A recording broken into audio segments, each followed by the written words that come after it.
హిందూ ప్రేక్షకులకు నమస్కారం. అపవాదులు ఆపండి కార్యక్రమానికి స్వాగతం, సుస్వాగతం.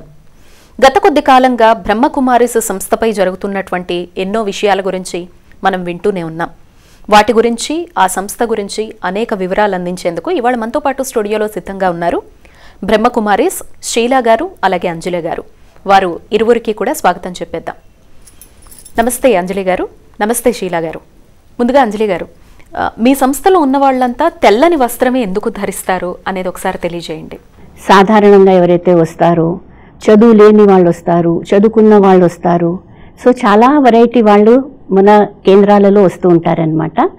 సో డ్రెస్ అనేది ఉన్నప్పుడు, ఒక యూనిఫామ్ అనేది ఉన్నప్పుడు ఏమవుతుంది, అందరిలో ఒక సమదృష్టి అనేది కలుగుతుంది అనమాట. సో దాని కారణంగా కూడా ఒక యూనిఫామ్ అనండి దీన్ని.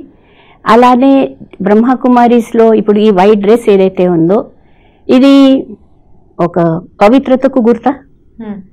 దాంతోపాటు చూస్తేనే ఎలా అనిపిస్తుంది, ఒక విశేషంగా ఒక శాంతి అనేది కలుగుతుంది అనమాట. చూస్తేనే శాంతి అనేది కలుగుతుంది. అందుకోసం చాలామంది మమ్మల్ని ఓం శాంతి వాళ్ళని కూడా అంటూ ఉంటారు.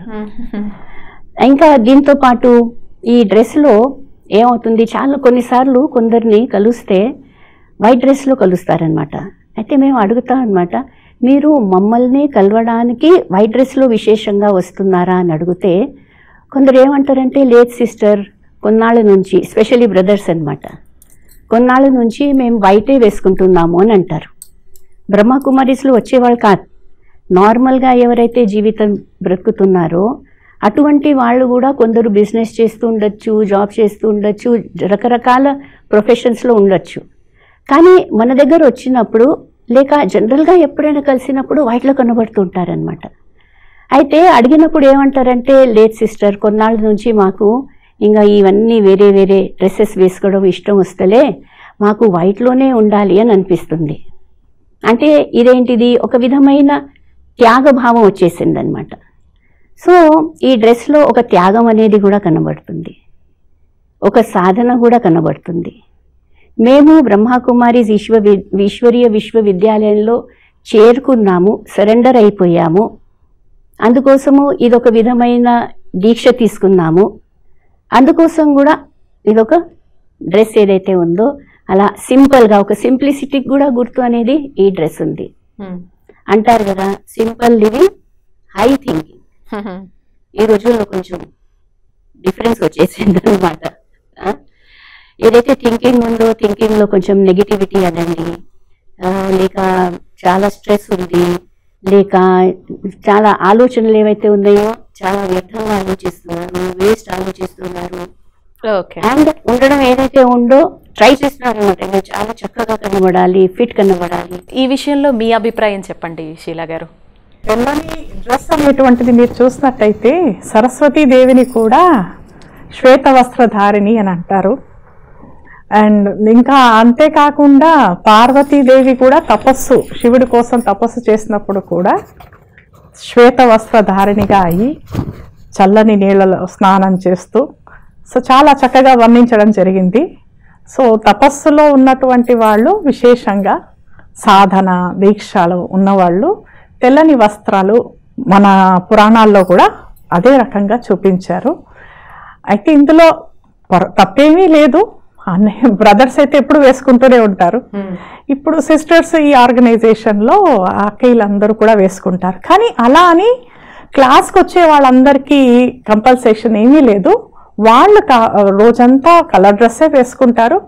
ఒక్కోసారి వాళ్ళకు కూడా మా దగ్గరికి వచ్చినప్పుడు, ఇప్పుడు అక్కయ్య అన్నట్టుగా వీళ్ళ దగ్గరికి వెళ్తున్నప్పుడు మేము కొంచెం వైట్లో వెళ్ళాలి అనే ఆలోచనతో కూడా కొందరు వైట్ డ్రెస్ వేసుకొని వస్తారు. కానీ కంపల్సేషన్ ఏం లేదు. ఓకే, మీ వస్త్రధారణ మాత్రమే కాదు, రూపం కూడా కొంచెం, అంటే ఎదుటి వాళ్ళకి ఎందుకు అనేటువంటి సందేహాన్ని లోపల, అంటే ఇయర్ రింగ్స్ లాంటివి పెట్టుకోరు, బొట్టు లాంటివి పెట్టుకోరు, ఒకటి పెట్టుకుంటారండి, తిలకం లాంటివి కానీ కుంకుమ లాంటివి పెడతారు. అసలు అలా ఉండడానికి రీజన్ ఏంటి? ఇక్కడికి వచ్చినప్పుడు మీరు స్వాగతంలో పెట్టారు, మేము పెట్టించుకున్నాం. అంటే ఇవి పెట్టుకోకూడదు అనేటువంటిది నియమమేం లేదు. బొట్టు అనేది వాస్తవానికి గుర్తు అండి. ఇక్కడ భూమధ్య స్థానంలో పెట్టడానికి కూడా కారణం ఏంటంటే, ఇక్కడ భూమధ్య స్థానంలో ప్రాణశక్తి, జ్యోతి స్వరూపమైనటువంటి ఆ స్పిరిచువల్ ఎనర్జీ అనేటువంటిది ఉంటుంది. సో ఆ స్పిరిచువల్ ఎనర్జీ అయిన ప్రాణశక్తి ఆత్మ అనేటువంటిది భృకుటి మధ్యలో ఉంటుంది కాబట్టి దానికి గుర్తుగా నేను ఈ శరీరం కాదు, ఇందులో ఉన్నటువంటి ఒక చైతన్యమైన శక్తిని నేను. ఎందుకంటే నేను నాది అనేది 2 మాటలు ఉన్నాయి చూడండి. నాది అనేటువంటిది నా పేరు, నా యొక్క చెయ్యి, నా తల, నా శరీరం అని. కానీ నేనెవరిని? నేను ఈ శరీరాన్ని అధిగమించే లేక అధికారాన్ని నడిపించేటువంటి ఈ శరీరానికి ఓనర్ని నేను. సో నేను ఒక ప్రాణశక్తిని. అందుకని ఆత్మకి గుర్తుగా భృకుటిలో పెడతారన్నమాట తిలకం అనేటువంటిది. అయితే ఈ తిలకం పెట్టుకోకూడదనేది కంపల్సేషన్ కూడా ఏమీ లేదు, పెట్టుకోవాలని కూడా కాదు. ఇది ఇవాళ రేపు ఏమైతేనే మీరు అన్నారు కదా చెవులకు కానీ ఇవన్నీ పెట్టుకోవడం అనేటువంటిది, ఇప్పుడే అక్కయ్య కూడా చెప్పారు సింపుల్ లివింగ్ అనేటువంటిది అంటే ఒక త్యాగం. మేము మెయిన్గా ఎవరైతే డెడికేటెడ్గా ఉన్నామో మేము మాత్రమే ఇవన్నీ అలంకరణకి కొంచెం త్యాగంగా ఉంటామన్నమాట. అంతేకాని ఇప్పుడు నిన్న కూడా మాదొక కార్యక్రమం జరిగింది, అందరు అక్కలకి అందరూ బొట్లు పెట్టారు, చక్కగా పెట్టించుకున్నాం, కార్యక్రమం అంతా పెద్ద సెలబ్రేషన్ జరిగింది. సో ప్రతి పండుగలో విశేషంగా బొట్టు పెట్టుకుని స్టార్ట్ చేస్తాం. ఇంకా కూడా మా దగ్గర డీప్గా మెడిటేషన్ కార్యక్రమాలు జరుగుతాయి, అడ్వాన్స్ రిట్రీట్ సెంటర్స్ లాగా. అందులో ఒక ఫుల్ డే ఒక ధ్యానంలో ఉండాలి, క్లాసెస్, బయట ప్రపంచాన్ని కొంచెం మర్చిపోయి. అలాంటి సమయంలో విశేషంగా మాకు మా పెద్దవాళ్ళు ఎవరైతే ఉంటారో అందరూ కలిసి ఒకే సంకల్పంలో అంటే నిలవడానికి విశేషంగా ఇప్పుడు విశ్వశాంతి కొరకు మేము మెడిటేషన్ చేసామనుకోండి, ఆ రోజు అందరం శాంతి యొక్క ఒకే సంకల్పం తీసుకోవడం కోసం అందరికీ మా పెద్దవాళ్ళు మాకు తిలకం దిద్ది మీరు అందరూ ఒకే సంకల్పంలో ఉంటే చాలా పవర్ఫుల్గా శాంతిని వ్యాపించవచ్చు అనే ఒక ఆలోచనతో పెద్దవాళ్ళు తిలకం పెట్టినప్పుడు అదే ఆలోచన శాంతి యొక్క సంకల్పంలోనే నిలిచిపోయి ఏకాగ్రమై విశ్వశాంతి కొరకు వైబ్రేషన్స్ని వ్యాపించే కార్యక్రమం చేస్తూ ఉంటాము. అందులో కంపల్సరీగా తిలకం పెట్టి అందరినీ కూర్చోబెడతారు. అంతేకాకుండా ఇప్పుడు తిలకం అనేటువంటిది పెట్టుకోవడంతో మామూలుగా ఏమంటారంటే ఎంత కళగా ఉంది అంటారు. సో ఆ కళలకి కొంచెం ఆకర్షణలకి అతీతంగా ఉండాలనేటువంటి ఒక ఆలోచనతోనే ఈ తిలకం అనేటువంటిది రెగ్యులర్గా పెట్టుకోం, కానీ ఇలాంటి సందర్భాల్లో తప్పకుండా తిలకం ధరిస్తామన్నమాట. ఈ తిలకం పెట్టుకోవడం అనేది ఒక విశేషమైనది, ఆ ఫీలింగ్లో రావడానికి అటువంటి సమయంలో మేము తిలకం అనేది పెట్టుకోవడం జరుగుతుంది. ఇంకోటి సిస్టర్, ఇదేంటంటే మన కల్చర్తో కూడా కనెక్టెడ్ విషయాలన్నమాట. ఇప్పుడు మన భారతదేశంలో కూడా చూస్తే మన వైపు అంటే సౌత్ ఇండియా వైపు ఎప్పుడైతే కన్య పుట్టిన తర్వాత కన్యలకు తప్పనిసరిగా అన్ని ఆభరణాలతో మనము ఆ విధంగా పెడతామన్నమాట. గాజులు వేసుకోవాలి, మెడలు వేసుకోవాలి. అసలు ఆడవారు అంటేనే ఇలా లక్ష్మీ స్వరూపంలా ఉండాలి అనే భావన చాలా మందిలో ఉంటుంది. కానీ మీరు నార్త్ లో వెళ్తే నార్త్ వైపు ఎప్పటి వరకు అయితే పెళ్ళవ్వదో అప్పుడు వరకు వాళ్ళు ఇంకా బొట్టు కూడా పెట్టుకోరన్నమాట. ఎప్పటి వరకైతే కన్యగా ఉన్నారో అప్పుడు వరకు ఎటువంటి ఆభరణాలు అయితే వదిలేసేయండి, ఇంకా బొట్టు కూడా వాళ్ళు పెట్టుకోరన్నమాట. అటువంటిది మేము రాజస్థాన్ వైపు డీప్ లో ఎప్పుడైతే స్కూల్స్ కాలేజెస్ లో సేవ చేశామో ఆ విధంగా చూసామన్నమాట. ఎందుకంటే దాంట్లో కూడా ఒక హిస్టారికల్ రీజన్స్ కూడా ఉన్నాయండి. అటువైపు చాలా ఏమంటాము ముస్లిమ్స్ వీళ్ళందరూ ఎన్నో విధాలుగా అటాక్స్ అయినాయి. ఇప్పుడు మనం ఇతిహాసంలో వెళ్తే అయితే అందరినీ రక్షించి పెట్టాలి, కన్యలను రక్షించి పెట్టాలంటే ఆకర్షణీయంగా కనబడకూడదు కదా, అందుకోసం లో అన్నమాట వాళ్ళని కొంచెం అంటే లోగా పెట్టాలి, కళ్ళలో ఎవరికి కనబడకూడదు. ఆ విధంగా ఇలా కూడా కన్యలను ఉంచడం అనేది జరిగింది. సో అందుకోసం మరి మన ఆర్గనైజేషన్ లో అందరూ కన్యలు కదా, ఎక్కువ మంది డెడికేటెడ్ అయ్యేది, చాలా మంది కన్యలు అనమాట. మేము మోస్ట్లీ లెటర్సే 30,000 సిస్టర్స్ ఉంటే ఒక లెటర్సే అరౌండ్ 3,000 బ్రదర్స్ డెడికేటెడ్ ఉంటారు. సో మరి ఎంతమంది కన్యలు ఉంటున్న స్థానంలో తప్పనిసరిగా ఒక సేఫ్టీ అనేది కూడా కావాలి, ఇంకా ఒక దీక్ష, ఒక సన్యాసము, ఒక సాధన లాంటిది మా జీవితం అనేది. అందుకోసము విశేషమైన సమయంలోనే మేము తిలకాన్ని ధరిస్తామన్నమాట. ఓకే, అలాగే మీరు చెప్తున్నప్పుడు మేము ఏ పండుగలు చేసినా ఏం చేసినా కూడా మాలో ఒక రోజంతా అదే దీక్షగా ఉంటాము అన్నారు. ఆ టైంలో మామూలుగా అయితే అందరూ పూజలు లాంటివి అలా చేస్తారు, మీరు దేవుళ్ళను ఆరాధన చేస్తారా? అసలు చాలా మంది అంటున్నటువంటి మీరు హిందూ వ్యతిరేకులని, దేవుళ్లను పూజించరని, ఇటువంటి మాటలని ఈ మధ్య కాలంలో వినిపిస్తున్నాయి. దీనికి ఏం సమాధానం చెప్తారు? అంటే ఆ దైవ స్వరూపం ఏదైతే ఉందో ఆ దైవ స్వరూపంలో కనబడే శక్తులు, అలాగే మనము ఎప్పుడైతే పూజలు చేస్తున్నామో ఆ దేవీ దేవతల యొక్క కర్తవ్యాలు ఏవైతే ఉన్నాయో ఆ కర్తవ్యాలను మేము విశేషంగా ధ్యానంలో అలా గుర్తు చేసుకుంటా, ఏదైతే ఒక రోజు అంతా ఉందనుకోండి, పండుగ ఏదైతే చేస్తామో ఆ రోజు విశేషంగా ధ్యాన కార్యక్రమం పెట్టాము. అంటే ఎగ్జాంపుల్ ఒక ఫెస్టివల్ మీరు చేసే విధానం చెప్పండి. ఇప్పుడు ఫర్ ఎగ్జాంపుల్ మనము దసరా పండుగను చేసుకున్నాం. అయితే దసరా పండుగలో ఏమంటాము, మనము దేవి ఏం చేసింది, మహిషాసుర మర్దిని అని అంటాము. అంటే మహిషాసురుడిని చంపేసింది. అసలు మహిషాసురుడు అనేవాడు ఎవరు? రాక్షసుడు. రాక్షసుడు అంటే దానికి అసలు అర్థము నెగటివిటీ అన్నమాట, వికారాలు. అయితే నిజంగా ఆ దేవి ఏం చేసింది, ఆ వికారాలను చంపేసినట్లు కదా. అయితే మనం కూడా ఆ దేవిల నుంచి శక్తి తీసుకొని మనలో ఉన్న వికారాలను మనం చంపేయాలని ఆ విధంగా విశేషంగా కూర్చొని ధ్యానం అనేది చేస్తామన్నమాట. ఏదైతే ఫిజికల్ రూపంలో అందరూ చేస్తూ ఉంటారో, భౌతికంగా రిచువల్స్ రూపంలో చేస్తారో, ఇక్కడ రిచువల్స్ను స్పిరిచువల్, చూడండి రిచువల్ స్పిరిచువల్ ఎంత దగ్గరి పదాలు ఉన్నాయి అన్నమాట. సో మేము రిచువల్ వరకే ఆగకుండా దాన్ని ఇంకొంచెం డీప్ తీసుకుపోతున్నాం, దాన్ని స్పిరిచువలైజ్ చేద్దాం అన్నమాట. ఇంకా సాధన చేసి మనలో వికారాలను మనం తలుచుకుందాం, మనలో ఉన్న వికారాలను మనం ఇంకా తీసేద్దాము, భస్మం చేసేద్దామని సాధన చేస్తాం అన్నమాట. అలా ప్రతి పండుగని చేసుకుంటాం. ఇప్పుడు దీపావళి జరిగింది, దీపావళి రోజు మేమందరం కూడా చక్కగా పండుగ చేసుకున్నాము. అంటే నార్త్ సౌత్ కొంచెం కలగలుపుకొని ఉంటుంది మన దగ్గర, ఎందుకంటే అందరం ఉంటాం కాబట్టి. మన ఇక్కడ మాదిరిగా చక్కగా అన్ని పిండి వంటలు చేసుకుని మేమే చేసి అందరు క్లాస్ వాళ్ళకి అన్ని స్వీట్స్ పెట్టాము. అండ్ అందరం సెలబ్రేట్ చేసుకున్నాము, టపాకాయలు కూడా కాల్చారు. అంతేకాకుండా నార్త్లో మంగళారతులు పడతారు కదండి అన్నయ్యలకి పండగ రోజు. సో మేమందరం కూడా క్లాస్కి వచ్చి అన్నయ్యలకి అందరూకి చక్కగా తిలకాలు పెట్టి వాళ్ళందరికీ మంగళారతులు ఇచ్చి చాలా చక్కగా పండగలు చేసుకుంటాం. చాలా వైభవంగా పిండి వంటలు, అన్ని రకాల వంటలు చేసుకుని అందరికీ పెట్టి చాలా వైభవంగా చేస్తామండి పండగలన్నీ కూడా. అందుకని అసలు ఏ పండగని మిస్ చెయ్యము, అన్ని పండుగలు చేస్తాము.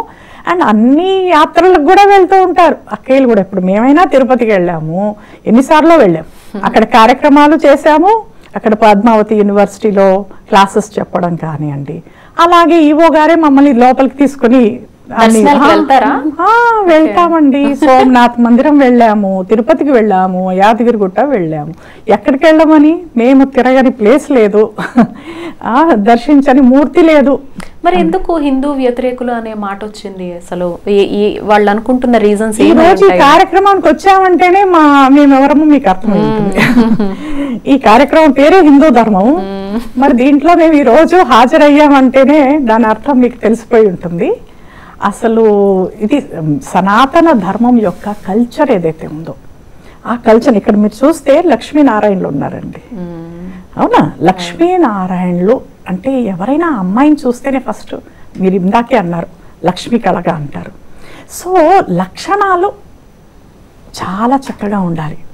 కేవలం అలంకరణ ఉంది లక్ష్మీ మాదిరిగా, కానీ మాట వ్యవహారం ఆ రకంగా లేకపోతే, ఇప్పుడు ఒక అమ్మాయిని పెళ్లి చేసి తెచ్చుకున్నారు అనుకోండి, అబ్బా మహాలక్ష్మి లాగుందంటారు. ఆ అమ్మాయి వచ్చి గొడవలు పడింది అనుకోండి, అమ్మో వద్దు అంటారు ఆ అమ్మాయిని. సో అలా చూసినట్టయితే లక్షణాలు గొప్పగా ఉండడం చాలా ఇంపార్టెంట్.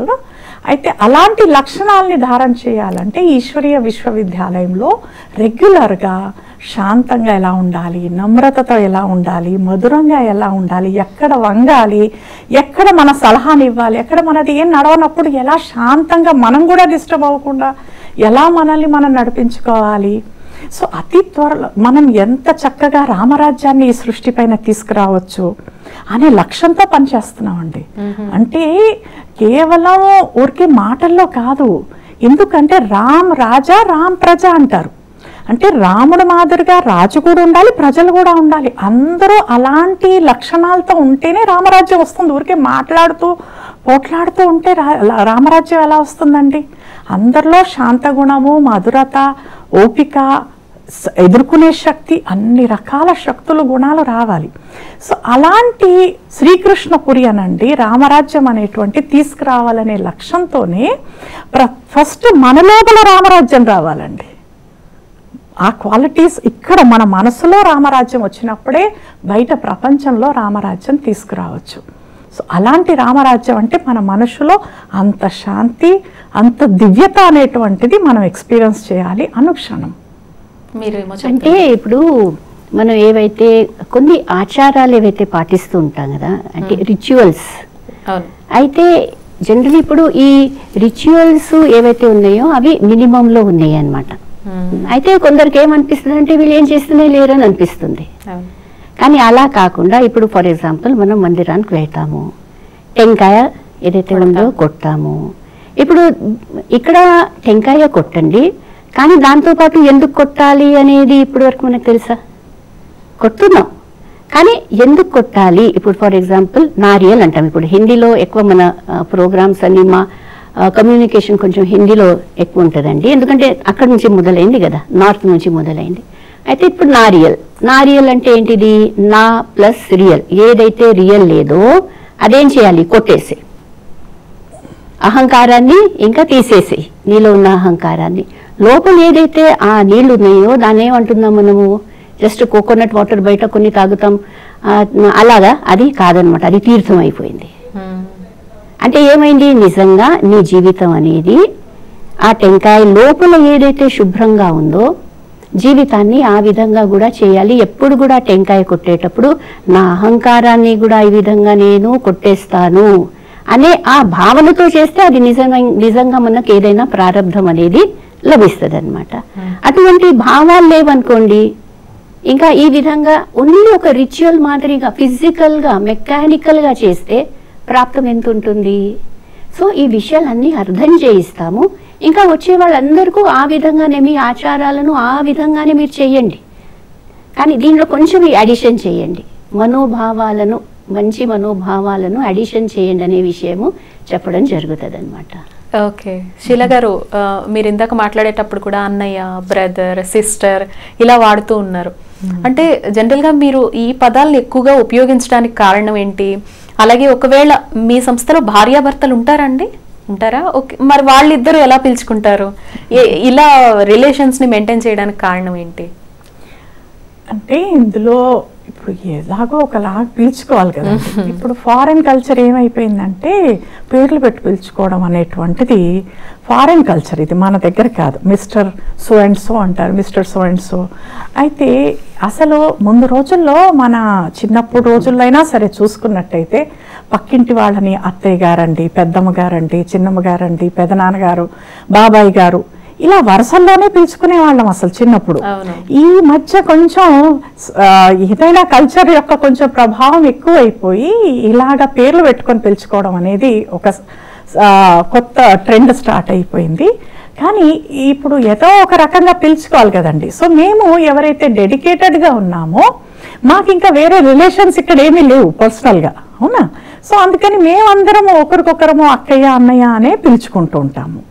అయితే ఎవరైతే మ్యారీడ్ ఉంటారో, ఎవరైతే రెగ్యులర్గా క్లాసెస్కి వస్తూ ఉంటారో వాళ్ళు మాత్రం ఎప్పుడూ వాళ్ళ ఏ రిలేషన్స్ ఉంటే ఆ రిలేషన్స్లోనే పిలుచుకుంటాం. సో ఇప్పుడు మా పేరెంట్స్ వచ్చారనుకోండి, వాళ్ళ అమ్మానే అంటాం. మా అమ్మగారు వచ్చేవారు, వస్తూ నా దగ్గర 2-3 రోజులు ఉండడం అలా చేశారనుకోండి, అమ్మ అనే పిలుస్తాను కానీ ఆవిడ అక్కయ్య అని పిలవను కదా. సో అలా అంటే అదేమీ కంపల్సేషన్ కాదు, కానీ డెడికేటెడ్ వాళ్ళం మేము పరస్పరం ఒకరికొకరం అలా పిలుచుకుంటాము. ఇంకొకటి ఏంటంటే ఇది మంచి మాటే కదండి అన్నయ్య అక్కయ్య అనేది, ఇందులో పదార్థాలు ఏమీ లేవు, చాలా మంచి శుద్ధమైన భావన. ఇంకొకటి అన్నయ్య అని పిలవడంలోనే మన పవిత్రమైనటువంటి సంబంధం అక్కడ కనిపిస్తుంది.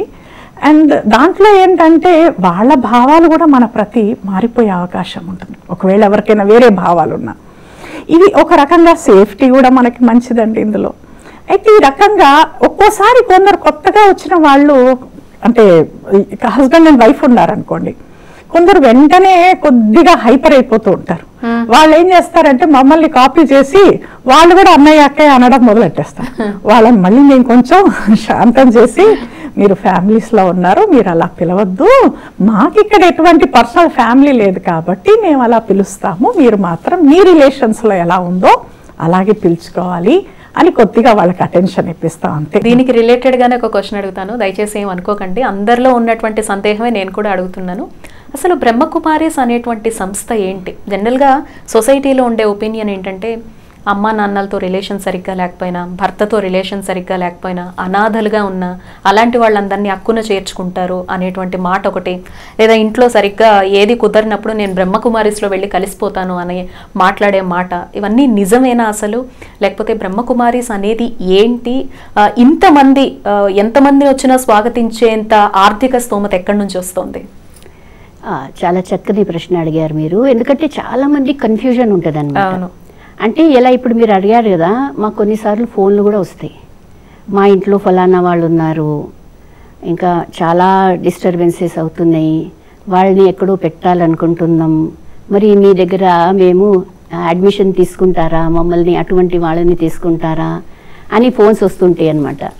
అలానే మీరు అన్నారు అనాథుల గురించి, అలా అలా యూనో ఎవరినైతే మనము హ్యాండిల్ చేయలేకపోతున్నాం, ఇంట్లో ఫ్యామిలీస్లో కూడా ప్రాబ్లమ్స్ ఉంటాయి. అయితే అటువంటి వాళ్ళను మరి మీరు పెట్టుకుంటారా, మేము హ్యాండిల్ చేయలేకపోతున్నాము అని ఆ విధంగా అడుగుతూ ఉంటారనమాట. డెస్టిట్యూట్స్ ఉంటారు, ఎవరు లేరు చూసుకోవడానికి. కానీ ఇక్కడ ఏంటంటే బ్రహ్మకుమారీస్లో చేరడం అనేది, ఇంకా ఇక్కడ ఉండడము, ఇక్కడ సేవా కార్యక్రమం చేయడం అనేది ఇదొక సాధన, ఇదొక తపస్య. అయితే దీంట్లో ఎవరు కనబడితే వాళ్ళను మేము తీసుకోము. ఎందుకంటే మా దగ్గర చేరాలంటే ఫస్ట్ ఎవరైనా వస్తే కొత్తగా వచ్చినప్పుడు వాళ్లకు 7 days కోర్స్ అనేది ఇస్తాం. అయితే ఈ 7 lessonsలో ఆధ్యాత్మిక జ్ఞానం ఉంటుంది అన్నమాట.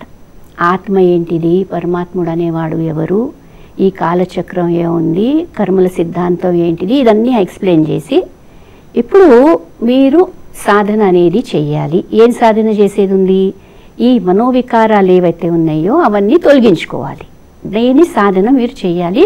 కానీ ఎలా చేయాలంటే ఇక్కడ ఉండి కాదు, మీ ఇంట్లో ఉంటూ మీరు ఈ సాధన అనేది చేయాలన్నమాట. ఎలా చేయాలంటే అందరికీ కలెక్టివ్గా 1 గంట క్లాస్ ఉంటుందండి. మార్నింగ్లో లేక ఈవినింగ్లో టైమింగ్స్ ఉంటాయి. ఎవరి ఇష్టం ఆ టైంలో రావడము, నాకు చెప్పడము, లేక నాకు చెప్పండి నేను స్పెషల్గా వస్తాను అనేది అలా ఏం ఉండదు. అందరికీ ఒక కలెక్టివ్ క్లాస్ అని ఉంటుంది. అందరు దాంట్లో రావాలి, వినాలి, ఇంకో నోట్స్ తీసుకోవాలి. చదువు అని చెప్పాను కదా, సచ ఈరోజు నేను ప్రశాంతంగా ఉంటాను, శాంతిగా ఉండాలంటే సరే ఆత్మ శాంత స్వరూపి అర్థమైంది, నేను ఈ రోజంతా ఇలా సాధన చేస్తానని రాసుకుంటారు, లేక అనుకుంటారు మనసులో. సో అదంతా 1 గంట క్లాస్ ఉంటుంది అనమాట. సో అలాగా ఎవరైతే కంటిన్యూగా వస్తూ ఉంటారో వాళ్ళను ఇంక వస్తూ ఉంటే మేము కూడా అలా చూస్తూ ఉంటాం అనమాట. అలాగా ఎవరికైతే చాలా ఇష్టం వచ్చి అచ్చా ఇది ఒక మంచి సేవ, విశ్వశాంతి కోసము మనం ఇలా చేయొచ్చు అని ఎవరికైతే సంకల్పం వస్తుందో, అది కూడా గృహస్థులకు కాదు, మీరు ఫ్యామిలీలో ఉన్నారు అందుకోసం మీరు దీంట్లో కంప్లీట్గా చేరడం అనేది ఇంకా పాసిబుల్ కాదు. మీరు మమ్మల్ని హెల్ప్ చేయొచ్చు అనమాట, సపోర్ట్ చేయొచ్చు, మా సేవా కార్యక్రమాలలో మీరు సపోర్ట్ చేయొచ్చు అని చెప్తాం అనమాట.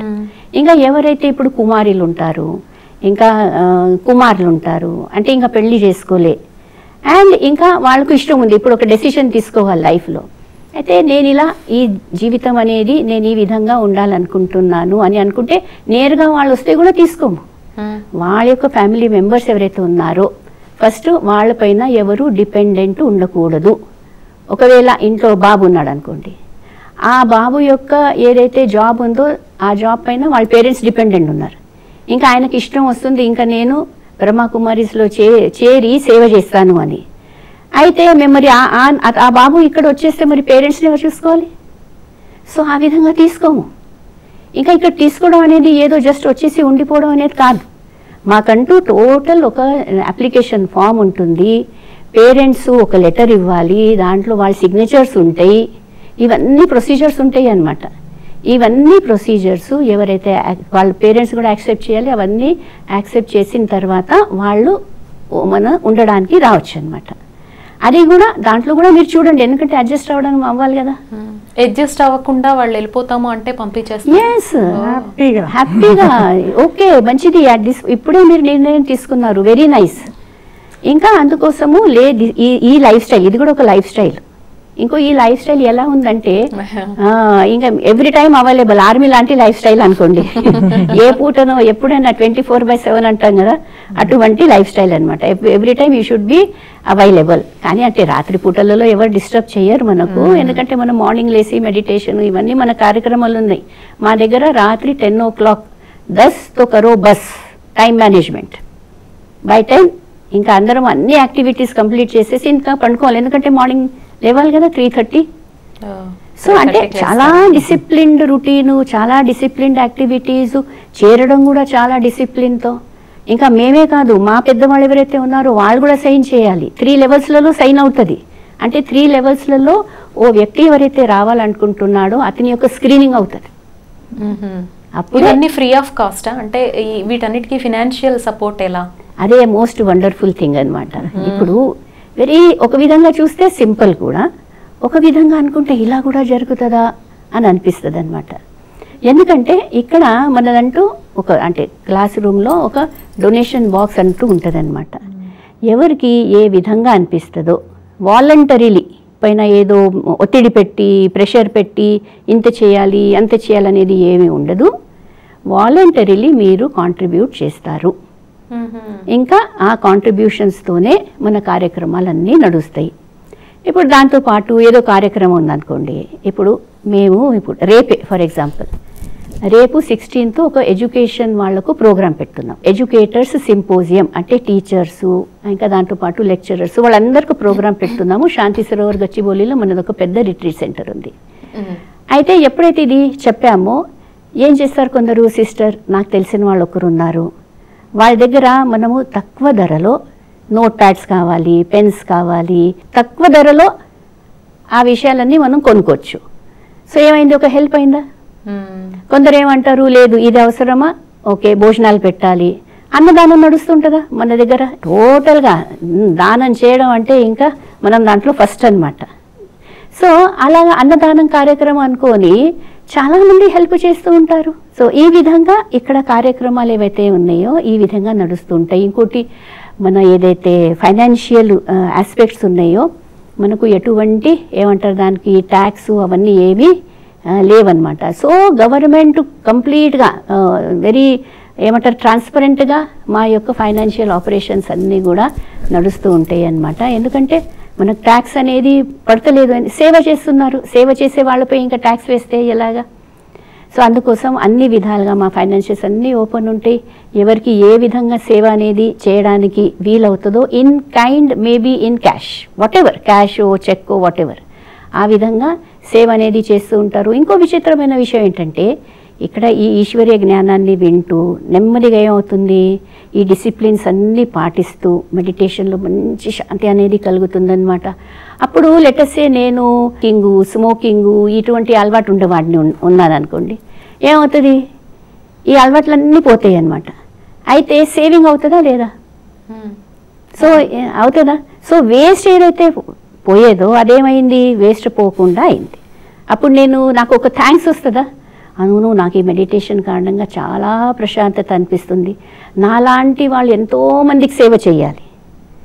అప్పుడు వాళ్ళ ఈ వేస్ట్ పోయే ధనం ఏదైతే ఉందో అది సేవా కార్యక్రమాలలో ఉపయోగిస్తారు. సో ఆ విధంగా కార్యక్రమం అనేది నడుస్తుంది అనమాట. ఓకే, మీరు ఇందాక మెడిటేషన్ మార్నింగ్ 3:30కి లేస్తాం అవి కూడా చెప్పారు. అసలు మీ లైఫ్ స్టైల్ ఎలా ఉంటుంది లేచినప్పటి నుంచి పడుకునే వరకు? అండ్ ఆహారం విషయానికి వస్తే మీరు ఎక్కడికి వెళ్ళినా కూడా బయట అనేది తినరు, మీ ఆహారపు అలవాట్లు మీవే సొంతంగా ఉంటాయి అనే మాట కూడా వింటూ ఉంటాం.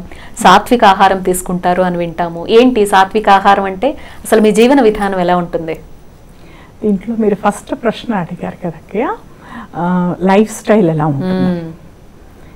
ఇక్కడ లైఫ్ స్టైల్ ఏంటంటే ఒక ఆలయంలో ఏ విధమైన దినచర్య ఉంటుందో అదే రకమైన దినచర్య మాది ఉంటుంది.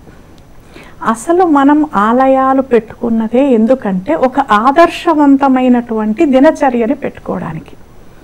ఆలయాల్లో ఏ రకంగా పొద్దున్నే మంగళారతులు ఉంటాయి కదండి, బ్రహ్మ ముహూర్తంలో నుంచే మొదలెడతారు. అవును. అలాగే నైవేద్యము ఎప్పుడు పెట్టాలో అప్పుడు, మళ్ళీ మధ్యాహ్నం వరకు పూజలు అభిషేకాలు అన్నీ జరిగిన తర్వాత మధ్యాహ్నం మళ్ళీ కొంతసేపు క్లోజ్ చేస్తారు చూడండి, ఆఫ్టర్నూన్ కొంచెం న్యాప్, మళ్ళీ సాయంకాలం మళ్ళీ కార్యక్రమాలు. ఇలా రోజంతా మాది ఇలాగే జరుగుతుంది. ఆలయానికి బ్రహ్మకుమారి సెంటర్స్లో ఏ రకమైనటువంటి వ్యత్యాసం ఉండదన్నమాట. ఇంకో ఆలయంలో ఎటువంటి నైవేద్యం పెడతారు, ఆ నైవేద్యం అనేటువంటిది నిజంగా చెప్పాలంటే ఇవాళ రేపు మెడికల్ సైన్స్ కూడా ఈ విషయాన్ని యాక్సెప్ట్ చేస్తున్నారు. పాజిటివ్ లైఫ్ స్టైల్ ఏంటి అని అంటే వాళ్ళు ఏమంటారు, బయట ప్రాసెస్డ్ ఫుడ్ తినకూడదు, జంక్ ఫుడ్ తినకూడదు, హోమ్ కుక్డ్ ఫుడ్. అవునా? సో ఇదే హోమ్ కుక్ ఫుడ్ అనేటువంటిది ఏదైతే ఉందో ఇది చాలా కాలంగా ఈశ్వర విశ్వవిద్యాలయంలో బ్రహ్మకుమారిస్లో పాటిస్తున్నాము. ఇందులో విశేషంగా ఏంటంటే ఎలాంటి ఆహారమో అలాంటి మనస్తత్వమో అని చెప్తారు. అందుకని ఆహారాన్ని ఎంత ప్రశాంతంగా, ఎంత మంచి పాజిటివ్గా ఆలోచిస్తూ, తిట్టుకుంటూ కాదు, వీళ్ళకి చేసి పెట్టాలి, నేనేం పాపం చేశాను, వీళ్ళందరికీ వండి పెట్టాల్సి వస్తుంది, నాది ఇంకా జీవితాంతం నాకు ఇంతేనా అని అలా అలసిపోయి ఇంకో రకమైన ఆలోచనతో వండితే అది తినే వాళ్ళకు కూడా శాంతిని అందించదు. అందుకని ప్రశాంతంగా సైలెన్స్లో పరమాత్ముడు స్మృతిలో వాళ్ళకి అంటే ఎవరి కోసమైతే వండుతున్నామో వాళ్ళ ప్రతి కూడా మంచి భావన, ప్రేమ భావన, వాళ్ళు బాగుండాలి, ఆరోగ్యంగా ఉండాలనేటువంటి మంచి మంచి థాట్స్తో మనం చేసినప్పుడు ఆ ఆహారము ఏమవుతుందంటే, ఇప్పుడు చూడండి గుళ్ళో వండిన ఆహారాన్ని ఏమంటాం, ప్రసాదం.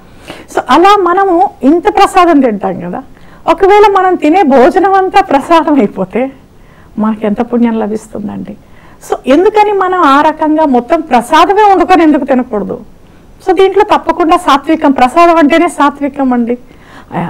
యజ్ఞాలు యాగాలు ఇవన్నీ చేసినప్పుడు సాత్వికమైన ఆహారాన్ని స్వీకరిస్తారు. న్యాచురోపతిలో కూడా చెప్తారు సాత్వికమైన ఆహారం. సాత్వికం అంటే ఏంటండి, ఎలాంటి సాత్వికం అంటే తెలుసు కదండి, అన్ని రకాల కాయగూరలు, అన్ని రకాలుగా వంటలు, పిండి వంటలు అన్నీ ఉంటాయి. అందులో కేవలం ఈ ఆనియన్ గార్లిక్ ఉండదు. నాన్ వెజిటేరియన్ అయితే ఎనీహౌ అందరికీ అర్థమైన తెలిసిన విషయమే, అదైతే అసలు ఉండదు. ఆనియన్ అంటే ఉల్లి వెల్లి కూడా ఉండదు అనమాట. ఎందుకంటే ఇది తామసికం అని మన వేదాలు, శాస్త్రాలు, పురాణాల్లోనే ఉంది. కాబట్టి ఈ రెండిటిని కూడా లేకుండా మిగతా అన్ని తినండి. ఎన్నున్నాయండి తినడానికి, మనిషి బ్రతికుండాలంటే ఎన్నో తినొచ్చు. అందుకని దీంట్లో మరి టేస్ట్ అది అంటే అలా ఏం లేదండి. ప్రసాదం ఎంత బాగుంటుంది మనం చూస్తాం కదా, అదే పులిహార మన ఇంట్లో చేసుకుంటాం, మళ్ళీ అదే పులిహార చూడండి ప్రసాదంగా ఉంటే అది ఎంత బాగుంటుంది. అవునా? అందుకని భావన బట్టి టేస్ట్ కూడా వస్తుంది. అందుకని అలా శుద్ధమైన భావనతో వండుకొని తింటే ఆటోమేటిక్గా మన మనసు శుద్ధమవుతుంది, హృదయము శుద్ధమవుతుంది, మన సంబంధాలు కూడా సత్సంబంధాలు అవుతాయండి. పరస్పరం ఈరోజు ఏదైతే రిలేషన్షిప్ అనేటువంటిది చాలా చాలా టెన్షన్తో కూడుకున్నటువంటిది అయిపోయిందో అటువంటి సంబంధాలు కూడా చక్కగా సమరస్యత అనేటువంటిది వస్తుంది. మీకంటూ కొన్ని విధానాలు పెట్టుకొని ఒక సాధనా మార్గంలో వెళుతూ మీ పాలసీస్ మీరు ఫాలో అవుతూ ఉన్నారు. అయితే రీసెంట్గా వీరేంద్ర దీక్షిత్ అనేటువంటి ఒక వ్యక్తి బయటకు వచ్చి ఒక దుష్ప్రచారం చేయడం అనేది జరిగింది. ఆ సమయంలో మీ స్పందన ఏంటి? ఆయన చేసినటువంటి ఆరోపణలు కావచ్చు, విమర్శల్ని కావచ్చు, మీరు ఎలా తీసుకుంటున్నారు? ఈ క్వశ్చన్ మీ ఇద్దరికి. అంజలి గారు ఫస్ట్ మీరు చెప్పండి.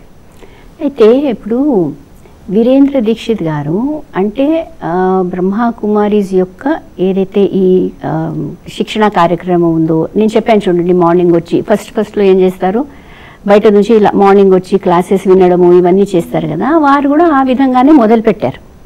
కానీ అలా మొదలుపెట్టిన తర్వాత ఇక్కడ ఏదైతే నియమాలు ఉన్నాయో, మర్యాద యొక్క జీవితం ఏదైతే ఉందో దానిలో అంటే కొన్ని మాకు డిఫరెన్సెస్ కనబడినాయి అన్నమాట. అయితే అవి కనబడి వారికి నోటు చేయించడము, ఇంకా ఇక్కడ ఏంటంటే సిస్టర్స్ ఉంటాము, మీరు అటువంటి మర్యాదను ఉల్లంఘించి మాతో మాట్లాడరాదు, ఇంకా మాతో ఎటువంటి సేవలు కూడా చేయరాదు, అందుకోసం ఎటువంటి సేవా కార్యక్రమాలు ఉండనండి, ఎక్కడ కూడా వారిని అలా ఏదైతే జనరలీ ఎవరైతే ఇన్వాల్వ్ అవుతుంటారు కదా మాతో, సో ఆ ఇన్వాల్వ్మెంట్ అనేది చాలా తక్కువ అనేది పెట్టడం జరిగిందనమాట. ఇంకా ఏ టైం వచ్చిందంటే ఇంకా మీరు మాతో పాటు ఇంకా ఈ విధంగా కంటిన్యూ అవ్వడం అనేది కష్టం అని వారికి మేము ఒక విధంగా చెప్పడం జరిగింది. ఇంకా సరేలే నేను కూడా చేయగలను కదా, నాకు కూడా జ్ఞానం అనేది అయితే వచ్చేసింది కదా. అంటే పలానా వ్యక్తిని చూసినప్పుడు వాళ్ళు రావాలనుకున్నప్పుడు వాళ్ళ ప్రవర్తన సరిగా లేకపోయినా వీళ్ళు మన దాంట్లో ఇమ్మడలేరు అనేది అర్థమైపోతుందా అండి? వద్దని చెప్తారా మీరు, లేదా మార్చే ప్రయత్నం చేస్తారా? అంటే ఇనీషియల్ గా ట్రై చేస్తాము, అంటే మరీ సడన్లీ వస్తేనే ఇంకా మనం ఆ విధంగా చేయము. ఎందుకంటే వచ్చే వాళ్ళందరూ మంచిగా అవ్వాలనే ఆ లక్ష్యంతోనే వస్తారు కదా. సో అటువంటిది కాదు, కానీ ఒక రోజులో ఒక సంవత్సరం కూడా కాదు కదా. ఓకే, అలా కాదు, కొన్నాళ్ళు మనతో వర్క్ చేస్తూ చేస్తూ చెప్పాం కదా, కొన్నాళ్ళు ఒక వ్యక్తిని చూసి దాని తర్వాత వాళ్ళు మేము ఇలాగ అంకితం అవ్వాలని అనుకున్న ఆ సందర్భంలో అంటున్నా, అంతకాలం తర్వాత ఏదైతే ఉందో లేదు మీరు ఈ విధంగానే ఉంటూ చేయండి, వస్తూ ఉండండి పోతూ ఉండండి సాధన చేయండి అనేది ఆ విధంగా అయితే మేము పర్మిషన్ ఎప్పుడు కూడా ఇస్తాము, ఎవరికైనా ఇస్తాము. కానీ నేను ఇలా అంకితమై మీలాగా సేవ చేస్తాను అనేది అయితే కొంచెం వేరే ఉండే వారి యొక్క విషయంలో. అయితే వారు అనుకున్నారనమాట వీళ్ళతో ఏంటిది నేనే చేస్తానని, సేవనే చేసేది ఉంది కదా, అందరికీ జ్ఞానమే చెప్పేది ఉంది, నాకు కూడా వచ్చు, నాకు కూడా బాగా శక్తి ఉంది అని ఆ విధంగా వారు వేరేగా ఇంకా స్టార్ట్ చేశారనమాట.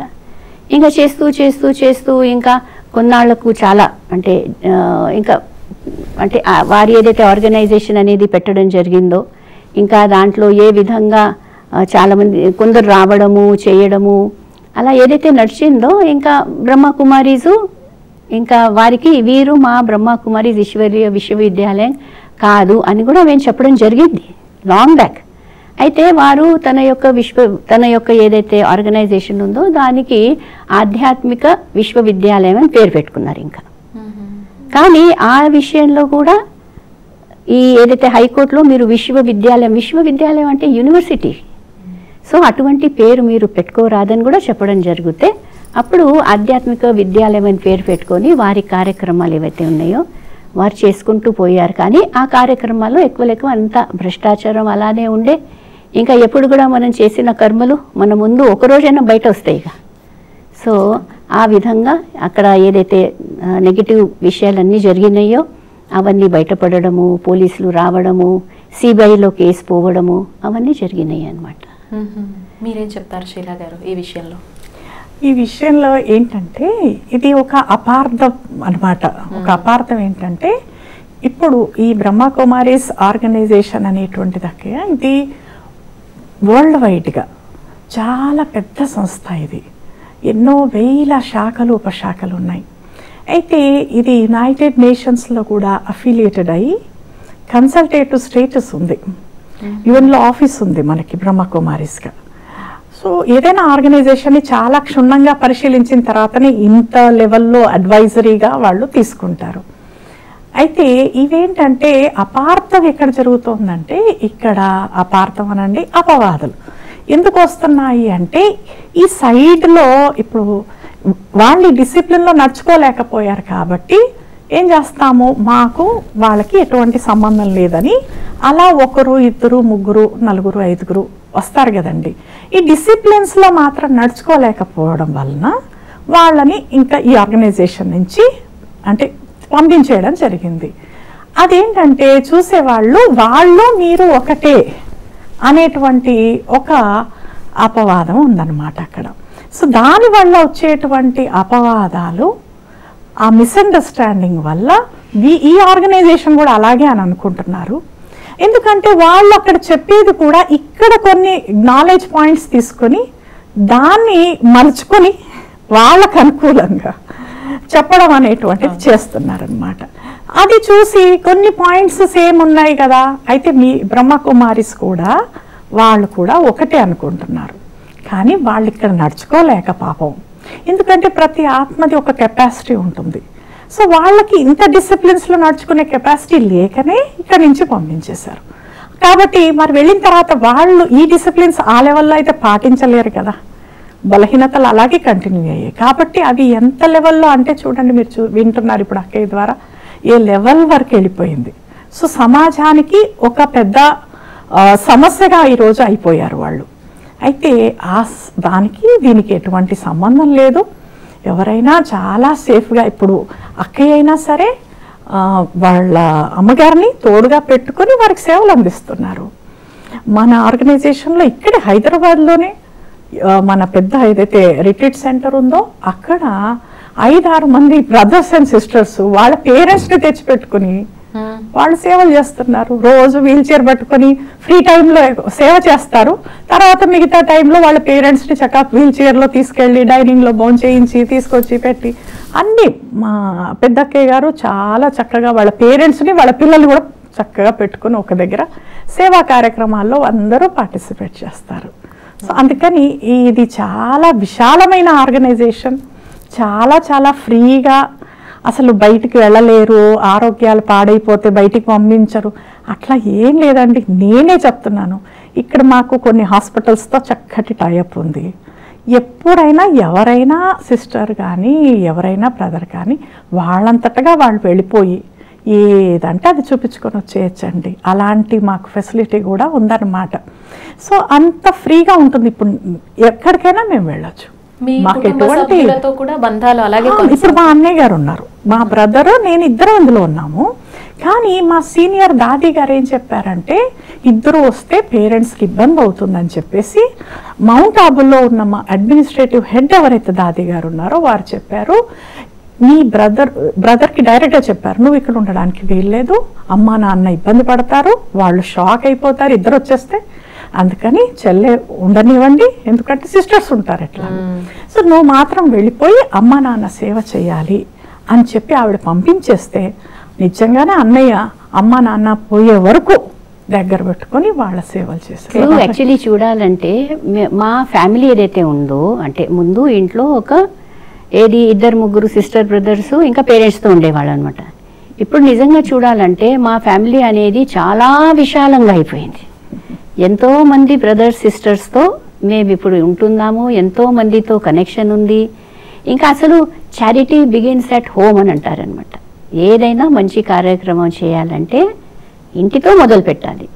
సో పేరెంట్స్ ఉండనియండి, లేక బ్రదర్స్ సిస్టర్స్ ఉండనియండి, వాళ్ళందరికీ ఈ విషయాలన్నీ తెలిసి ఉన్నప్పుడు వాళ్ళందరూ అన్ని విషయాలు వచ్చి చూసి గమనించి దాని తర్వాతనే మేము కూడా ఆర్గనైజేషన్లో అప్పుడు వస్తాం. ఒకవేళ అన్నారు అనుకోండి, కొన్ని రోజులు నువ్వు జాబ్ చేయలేను, ఒకవేళ నన్ను అడిగి ఉంటే నేను కాదు, నేను చేయను, నేను వెళ్ళిపోతానని ఆ విధంగా కాదనమాట. సరే, పేరెంట్స్ యొక్క కోరికల్ని పూర్తి చేసి ఒక 2-3 సంవత్సరాలు జాబ్ చేసి మరి ఇప్పుడు ఏమంటారేనో ఒకసారి మళ్ళీ అడుగుతాం. సో కొన్నాళ్లకు ఏమనిపిస్తుంది, వీళ్ళకి నిజంగానే ఆ సాధన చేయాలని ఉన్నప్పుడు ఇంకా మేము వీళ్ళ మధ్యలో రాకూడదు, అండ్ డెఫినెట్లీ వాళ్ళే ఇంకా హ్యాపీగా పంపిస్తారనమాట. ఓకే, అసలు సంస్థని బ్రహ్మకుమారీస్ అనే ఎందుకు పిలుస్తారు? ఎందుకంటే ఇందులో మీరు అన్నట్టుగా బ్రదర్స్, అన్నయ్యలు వాళ్ళు కూడా ఉంటారు కదా. ఓన్లీ బ్రహ్మకుమారీస్ అంటే ఆడవాళ్లకు మాత్రమే సంబంధించిన సంస్థ, ఈ సందేహం కూడా చాలా మంది. అవును అవును, ఇలా కూడా చాలా మంది అనుకుంటారనమాట. ఇంకా ఎప్పుడైతే మేము ఇన్విటేషన్స్ ఇస్తాం కదా, అచ్చా బ్రదర్స్ కూడా రావచ్చా మీ దగ్గర అని కూడా ఆ విధంగా అనుకుంటారు. అది రైటే, ఎందుకంటే ఎక్కువ కనబడేది సిస్టర్స్. ఇంకా సిస్టర్స్ తోడుగా సేవకు తీసుకుపోయేది మోస్ట్లీ మాతలను తీసుకుపోతాము, బ్రదర్స్ని తీసుకుపోవటం, కానీ ఎక్కువ మాకు తోడుగా మాతలు వస్తుంటారు. అయితే ఎక్కువ స్త్రీలు కనబడుతున్నారు, మరి ఉండొచ్చు ఇది స్త్రీల సంస్థయే, ఎందుకంటే బ్రహ్మకుమారి అని పేరు కూడా ఉంది దాంట్లో అని అనుకుంటారనమాట. ఇక్కడ విషయం ఏంటంటే, అసలు ప్రజాపిత బ్రహ్మ ఎవరైతే ఈ సంస్థను స్థాపించారు, ఎప్పుడు సిస్టర్ తెలుసా మీకు? 1937, 1936 ఆ ప్రాంతంలో 1933 నుంచే వారు కొన్ని అంటే మంచి డివైన్ ఎక్స్పీరియన్సెస్ జరుగుతున్నాయి అన్నమాట. 1937లో దీపావళి నాడు ఈ సంస్థ అనేది ఏర్పాటు చేయడం జరిగింది. ఇంకా దీంట్లో వారు ఏం చేశారు, వారికి పరమాత్ముడు కల్పించిన సంకల్పం అండి అది. మీరు స్త్రీలు, మాతలు, కన్యలు యొక్క ఒక ట్రస్ట్ లాగా సంఘటనలా చేసి మీ యొక్క ఏదైతే అన్ని విధాలుగా ప్రాపర్టీ ఏదైతే ఉందో ఈ ట్రస్ట్కు మీరు ఇంకా టోటల్గా డెడికేట్ చేసి మీరు అప్పుడు ఇంకా ఈ సంస్థ అనేది ఆ విధంగా మొదలైందనమాట. అంటే స్త్రీ శక్తికి మనము రెస్పెక్ట్ చేద్దాము, స్త్రీ శక్తికి ముందు పెట్టాలి. స్త్రీల యొక్క ఎంపవర్మెంట్ అనేది ఈ రోజుల్లో సశక్తీకరణ ఏదైతే ఉందో స్త్రీలది, ఇప్పుడు జనం మాట్లాడుతుంటే బాబాగారు 1937లోనే మొదలు పెట్టారండి. అంత విజనరీ ఉండే అతను. అంటే ఇంకో మనం ఏమంటాం చూడండి, ఇంట్లో కూడా ఒక తల్లి ఒకవేళ చదివితే ఏం చేస్తుంది, ఆమె పిల్లలందరినీ చదివిస్తుంది అనేది. అందుకోసము తల్లిల యొక్క చదువు అనేది అవన్నీ కూడా దానిపై చాలా ధ్యానం అనేది పెడతామా అంటే ఈ రోజుల్లో ఉన్న సొసైటీలో. సో అలానే బాబాకి ఎప్పుడు ఉండే అన్నమాట, స్త్రీలు ఎప్పుడైతే ఉద్ధరిస్తారో, స్త్రీలలో ఎప్పుడైతే ఆ శక్తి అనండి, ఆ కాన్ఫిడెన్స్ అనండి, ఆ కరేజ్ అనండి ఎప్పుడైతే వస్తుందో అప్పుడే ఈ ప్రపంచం యొక్క ఉద్ధారం అనేది అవుతుందనేది అంటారు చూడండి. యత్ర నార్యస్తు పూజ్యంతే తత్ర రమంతే దేవత అని. నారికి పూజ జరగాలి అంటే నారి తనకు అంత ఉన్నతంగా తయారు చేసుకోవాలి. సో ఆ భావం అనేది బాబాలో ఉన్న కారణంగా, ఇంకా బాబా అంటే ప్రజాపిత బ్రహ్మ అంటే వారు పిత తండ్రి యొక్క ఏది కూతుర్లము, అడాప్టెడ్ కూతుర్లము, అడాప్టెడ్ కొడుకులు. బ్రహ్మ కుమార్ అంటే అడాప్టెడ్ కొడుకులు అనుకోండి, అడాప్టెడ్ కూతుర్లము. కానీ సంస్థ పేర్లలో విశేషంగా బ్రహ్మ కుమారి పెట్టడానికి రీజన్ ఏంటంటే స్త్రీ శక్తిని ముందు పెట్టాలి అని. అంత గౌరవము, అంత రెస్పెక్ట్ బాబాకు ఉన్న కారణంగా బాబా ఈ విధంగా ఈ పేరు అనేది సంస్థది పెట్టడం జరిగిందనమాట. అలాగే ఆచార వ్యవహారాల విషయానికి వచ్చేసరికి ఎవరైనా మీ దగ్గరకు వచ్చి చేరినప్పుడు ఖచ్చితంగా మీరు చెప్పేటువంటి రూల్స్ని పాటించాలా అండి? అలాగే కంటిన్యూ అవ్వాల్సి ఉంటుందా? అంటే ఎవరు మనం 24 గంటలు అబ్జర్వ్ చేస్తూ మనం ఉండలేం కదా. వాళ్ళకి ఇన్స్పిరేషన్ కలుగుతుంది, మేము ఇలా చేయాలి అని అనుకుంటారు, అయితే మేము ఈ రకంగా ఉండాలని అనుకుంటారు, ఇలా ఉంటే బాగుంటుంది అని చెప్తామన్నమాట. ఇప్పుడు యోగా కానివ్వండి, మెడిటేషన్ కానివ్వండి, న్యాచురోపతి కానివ్వండి, వీటన్నింటిలో కూడా ఏం చెప్తారంటే ఇలాంటి నియమ నిబంధనలన్నీ పాటిస్తే బాగుంటుంది అని చెప్తాం. కానీ అలాగే పాటిస్తారని మనం వాళ్ళని చెక్ చేయలేం కదండి. 24 గంటలు వాళ్ళ ఇంటికి వెళ్ళి వాళ్ళు ఏం చేస్తున్నారు, ఎక్కడెక్కడికి వెళ్తున్నారు మనకేం తెలియదు. సో అందుకని ఇలా చేయండి బాగుంటుంది మీకు అని చెప్తాం. మిగతా వాళ్ళు చేస్తారు చెయ్యరు, అది వాళ్ళ ఇష్టం అండి. ఇందులో ఎటువంటి ఎవరు ఏమీ ఎంక్వైరీ చేయరు, ఎవరు ఏమి వాళ్ళ వెనక ఉండరు. ఇంకొకటి ఏంటంటే వాళ్ళకి మంచిగా అనిపిస్తుంది కాబట్టి వాళ్ళు ఆ డిసిప్లిన్లో వచ్చేస్తారు. కానీ డెడికేటెడ్గా ఉన్న వాళ్ళకి మాత్రం అన్నీ చక్కగా డిసిప్లిన్స్ ఇష్టం ఉంది కాబట్టే వచ్చాము. సో ఆ డిసిప్లిన్స్లో ఏం కష్టం అనిపించదు. ప్రధానంగా మీ అంశాల్లో మెడిటేషన్ అనేది ఎక్కువగా వినిపిస్తూ ఉంటుంది. అంటే ఏమేం బోధిస్తారు, అసలు ఈ సంస్థ వెనుకున్నటువంటి ఉద్దేశం ఏంటి, ఇంతమంది ఉండి అందరూ కూడా చేస్తున్నటువంటి సేవా మార్గాలు ఏముంటాయి అసలు సంస్థ తరపున? అంటే ఇందులో విశేషంగా ఏంటంటే సేవా కార్యక్రమాలు అనేటువంటివి ఈరోజు చాలా చాలా అశాంతి ఉంది, చాలా టెన్షను, ఎంతో మందికి ఆందోళన, ఎంతో మందికి ఫ్యామిలీలో సమస్యలు. రోజు రోజుకి మన కల్చర్ ఎటు వెళ్ళిపోతుందో మనకే తెలియట్లేదు. నిజంగా అసలు ఎంత స్పీడ్గా మారిపోతుందంటే రకరకాలుగా నిజంగా చెప్పాలంటే ఎన్నో నెగిటివిటీస్ అనేటువంటివి దూరిపోయి మనిషి ఏం చేస్తున్నాడు, అసలు ఏది రైట్ ఏది రాంగ్ అనే కన్ఫ్యూజన్లో ఉన్నారు. ఏది పాపం ఏది పుణ్యం అర్థం కానటువంటి పరిస్థితి. అసలు జీవితం జీవించే రైట్ పద్ధతి ఇదా అని కూడా అర్థం కాకుండా ఏది ముందరొస్తే అదే రైట్ అనుకొని వెళ్ళిపోతున్నటువంటి స్పీడ్ యుగం అనండి. ఇలాంటి టైంలో ఒక కరెక్ట్ ఆలోచించే విధానం ఏంటి, ఒక కరెక్ట్గా వ్యవహరించేటువంటి విధానం ఏంటి అని, ఎందుకంటే రైట్ ఏంటి రాంగ్ ఏంటి అనేది మనకి సంతృప్తిని బట్టి తెలిసిపోతుంది. అదే ఒక స్కేల్ అన్నమాట. నాకు నిజంగా సంతృప్తిగా ఉంది, మనసులో ఎటువంటి గిల్ట్ ఫీలింగ్ లేదు, నన్ను చూసిన వాళ్ళకు కూడా లేదు అంటే అక్కడ నిజంగా ఇది రైట్ మార్గం అనేటువంటిది మనకు అర్థమవుతుంది. ఈరోజు చూసినట్టయితే రకరకాలుగా ఇప్పుడు కోర్టులు కూడా ఎలాంటి నిర్ణయాలు ఇచ్చేస్తున్నాయంటే, ఇప్పుడు లివ్ ఇన్ రిలేషన్షిప్పే అనుకోండి, అది ఈరోజు రైట్ అంటున్నారు, కానీ తల్లిదండ్రులు దానికి ఒప్పుకుంటున్నారా? ఎంతమంది ఎంత పేరెంట్స్ ఎంత బాధపడుతున్నారు, అసలు ఏ రకమైనటువంటి ఏ సమాజంలో ఉంటున్నాం అనేది అర్థం కాకుండా. సో అందుకని కరెక్ట్ విధానం ఏంటి అనేటువంటి తెలుసుకుని జీవితంలో సుఖశాంతులు ఎలా అనుభవించాలి అని, సరైన సుఖశాంతులు. అంతేకాని ఇప్పుడు ఈ పూటకి సుఖశాంతి ఈ పూటకి ఎంజాయ్మెంట్ కాదు. పొద్దున్న లేస్తే నెక్స్ట్ ఎలాంటి ఫీలింగ్తో మనం లేస్తున్నాం, పొద్దున్న లేచినప్పుడు ఎంత ఫ్రెష్గా, ఎంత అంటే ఒక సెల్ఫ్ ఎస్టీమ్ అనేటువంటిది, ఒక నాకు నేను రెస్పెక్ట్ ఇచ్చే విధంగా నేను ఉన్నానా, లేక వ్యసనాలకి బానిసైపోయి లోపలంతా మనసు తింటూ బయటికి ఏదో గట్టిగా మాట్లాడుతున్నారు కానీ మనసులో అంతా ఏదో క్షోభ పెట్టుకొని జీవితంలో నిజమైన సాటిస్ఫాక్షన్ లేకుండా బ్రతుకుతున్నారు. అలాంటిది కాకుండా 100% సాటిస్ఫాక్షన్, ఎస్ నేను ఏదైతే జీవితంలో ఒక సరైన పద్ధతిలో జీవించాలో నా ఆలోచన అలాగే ఉంది, నా వ్యవహారం అలాగే ఉన్నాయి, నా కర్మలు అలాగే ఉన్నాయి, ఈ రోజు బాగుంది కాబట్టి రేపు తప్పకుండా నాది బాగుంటుంది అనేటువంటి ష్యూరిటీ నాకు, నా కర్మల పైన నా వ్యవహారం పైన నాకు నమ్మకం.